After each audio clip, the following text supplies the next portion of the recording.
Балалар, бүгін біз өз қаламыздың тарихына саяхат жасаймыз. Біз тұрып жатқан Орал қаласының тарихы өте терең, мыңдаған жылдарға созылады. Өте ерте заманда бүгінгі Орал қаласының орнында скиф, ғұн, авар, печенег және қыпшақ тайпалары өмір сүрген. Олар көшпелі өмір салтын ұстанып, ат үстінде еркін жүріп, кең даланы мекендеген батыр халықтар болған. Бұл өңірді жергілікті халық ерте кезден теке деп атаған.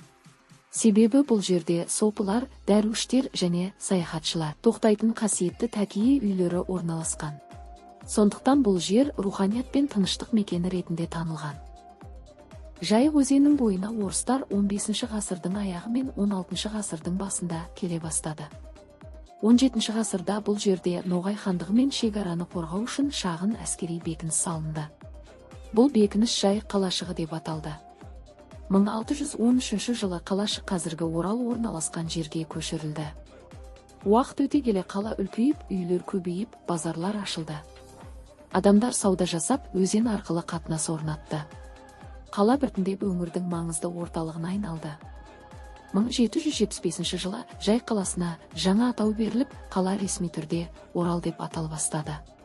Бұл атау бүгінгі күнге дейін сақталып келеді. 1801 жылы ішкі қазақ ордасы құрылып, Бөкей Сұлтан хан болды. Кейін бұл өңірде Сырым Датұлы, Исатай мен Махамбет бастаған ұлт азаттық қозғалыстар үлкен тарихи із қалдырды. 19 ғасырдан бастап қала қарқынды дамыды. Мұнда темір жолдар салынды, зауыттар мен өндіріс орындары ашылды, кеме қатынасы жолға қойылды. Орал ірі өнеркәсіп және мәдени орталыққа айналды. Бүгінгі Орал әдемі, жасыл, тарихы бай, болашағы жарқын қала. Мұнда мектептер, мәдени орындар, саябақтар бар. Әр қаланың өз тарихы бар. Ал Орал ғасырлардың куәсі. Өз туған қалаңды білу, оның тарихын құрметтеу деген сөз. Біз бүгін Орал қаласының ұзақ та қызықты тарихымен таныстық.